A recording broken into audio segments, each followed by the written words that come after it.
Monsieur Coronado. Oui, merci Monsieur le Président. Je crois que la possibilité qui a été ouverte au Parlement d'évaluer l'application de l'état d'urgence démontre aujourd'hui tout son intérêt en fait. Parce que le rapport que vous venez de présenter avec notre collègue Jean-Frédéric Poisson pointe en fait l'impasse ou le casse-tête dans lequel nous nous trouvons. Pour mémoire, je me souviens parfaitement, enfin à peu près, des mots de Jean-Jacques Urvoas, alors président de la commission des lois, au moment de la première évaluation qui était présentée devant notre commission.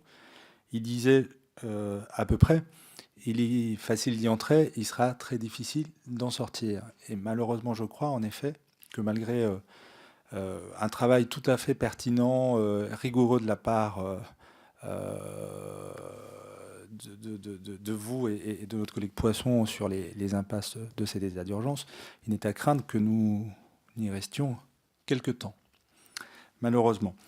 Il y a été facile d'y entrer, et notamment en raison de l'immensité, de la gravité, de l'horreur de l'attaque dont la France a été victime. Et puis vous le dites également dans le rapport, cette façon de légiférer sous l'emprise de l'émotion, en fait. Et que les législations d'exception sont souvent prises dans ce contexte-là.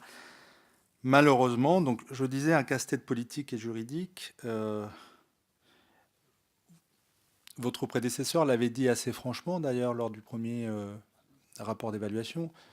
Nul ne conteste l'efficacité réelle de l'état d'urgence d'une durée de 15 jours, enfin de 12 jours. D'ailleurs, même Jean-Frédéric Poisson, qui n'a pas voté, n'a voté que la première reconduction, était tout à fait d'accord là-dessus. Et c'est à peu près mon sentiment également. Je crois que les 12 jours sont d'une telle brutalité, au fond, que l'effet de surprise est la meilleure garantie de l'efficacité du dispositif. Mais c'est vrai qu'aujourd'hui, on est dans une situation où, au fond, on est même sorti de ce qui était l'esprit du texte et la volonté du législateur de l'époque. Parce que c'est un état d'exception avec une durée limitée dans le temps. Donc nous allons passer l'année. On l'a dépassé déjà et il est à craindre, comme je le disais tout à l'heure, que nous n'y passions beaucoup plus de temps, voire plusieurs années.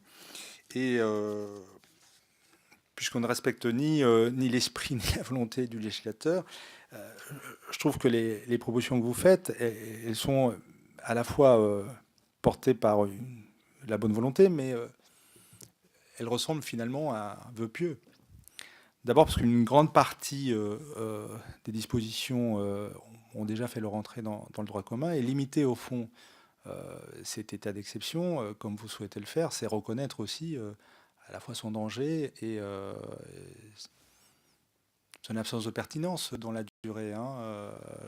Moi, je m'interroge sur la pertinence d'un tel dispositif pensé au moment de la guerre d'Algérie face à un phénomène tout à fait nouveau. Et donc vous nous dites, au fond, puisque vous pointez deux grandes difficultés, deux grandes questions, à la fois la durée de l'état d'urgence,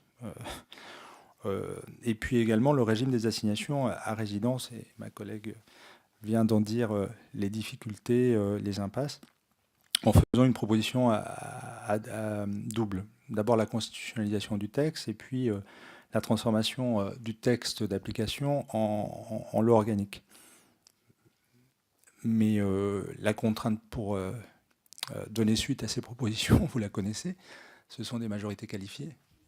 Et je ne vois pas aujourd'hui, ni dans la période qui nous reste d'activité parlementaire, ni dans ce qui s'annonce peut-être, une possibilité que ces propositions tout à fait sages et honorables de votre part soient mises en application.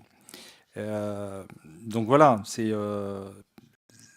c'est un sentiment quand même de dérive, à la fois de grande lucidité de la part de celles et de ceux qui ont observé et évalué, parce que les rapports ont toujours été d'une assez grande qualité, et puis un sentiment d'impuissance face à un dispositif qui nous échappe et dont nous ne savons pas aujourd'hui comment en limiter les abus.